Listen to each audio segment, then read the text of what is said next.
Welcome back to The Factor Uncensored. Generation Z have a checks and balance attitude about themselves.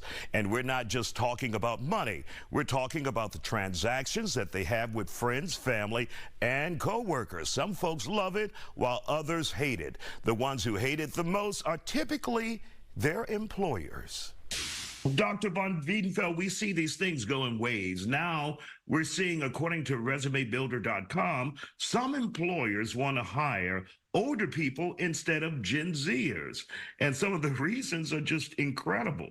Are you surprised by this trend that resumebuilder.com is seeing? I'm not at all surprised because we're seeing a push even from people like Jamie Dimon, who as a CEO of a major bank should know better. This work from the office as opposed to work from home shift is all about employer dynamics and employer power. So when we think about the idea of employers saying, wait a second, we've conceded too much of our authority, we've conceded too much of the strategic and autonomous implementation of projects to these staff members, we're going to get made obsolete. We're going to face obsolescence ourselves if we don't demonstrate our value. So I think some of this push to return to the office is tied to this idea that older workers are much more enculturated.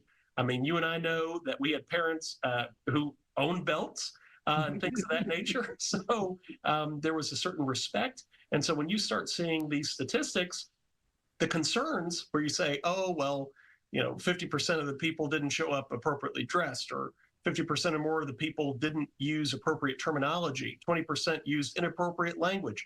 All of those statistics point towards control, not necessarily performance. So those quantitative skill areas, vocational emphasis, all those are being met, but the qualitative aspect of I'm the boss, we have a hierarchy, our caste system demands that you show me a certain level of respect, you show up with a certain attire. All of those things are being thrown out of the window by these 11 to 26-year-olds. Right, and that's the point. We wanted to identify them first, 11 to 26-year-olds, and they're calling them Gen Zers, and they said many of them lack communication skills, doesn't seem engaged, and they want too much money. Right. I mean, and a lot of us were enculturated in this idea that you work in your identity. One of the first questions many people will ask you after your name is, where do you work? What do you do for a living? So older generations, millennials like me and you, I'm going to toss you in there with me. We oftentimes are associated our job roles and are with our identities, our college roles with our identities. We give back to our alma maters. We go to the football games and sponsor things. Gen Z says, what is in this for me? I'm here to work. I'm here to provide a service for a paycheck. Why are we friends? Why are we doing a company potluck? I don't know you outside of the place that pays me.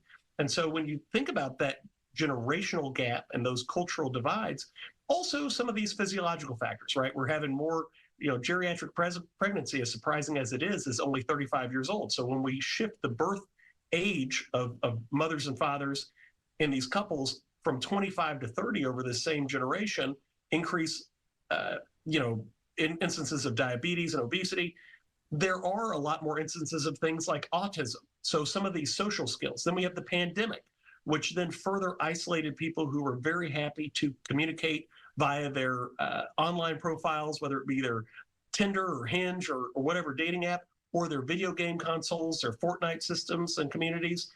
They're very happy already in those communities. And now we're saying, now go out and interact with people. So we have those physiological and sociological controls, but we also just have a generational aspect of, why are we playing this game where you want a service, I want money, we don't need to be friends? Wow. But then the employers, according to this survey done by resumebuilder.com, almost get kind of petty. They say Gen Zers, 58% of Gen Zers didn't dress appropriately, and they struggle with eye contact, 57% of them. Some exhibit entitlement, 60% exhibit entitlement. Wow.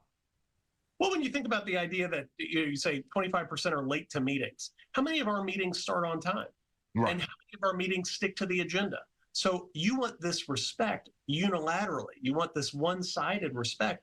And there's a Gen Z idea, whether it be the COVID morbidity rate, where they saw their elderly, grandparents passing away and said life isn't for this, or whether it's as superficial as watching Kim Kardashian make billions of dollars on TikToks and other videos.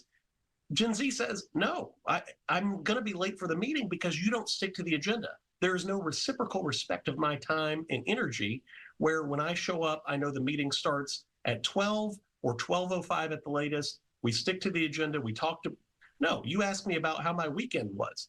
You don't need to know about my weekend, because you may weaponize that later on to say, well, you say you were sick, but we know that you like to go to the beach on the weekends and you look tan. So are you sure your flight from Cancun didn't get canceled and now you're late? Because employers have weaponized this personal information for so long, and now Gen Z is trying to recapture some of that. So this does become that pendulum of power where we see it switching between employer and employee, and Gen Z just isn't ready to play that game in the way that most of us who are enculturated with parents, sometimes we just did nonsensical things. Why am I making my bed if I'm going to get in it? Why am I emptying the dishwasher when we can just take clean dishes out of the dishwasher as needed?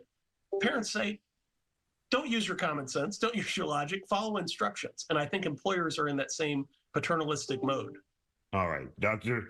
Dietrich Von Biedenfeld, maybe we can take a lesson from some of these Gen Zers and stand up for ourselves.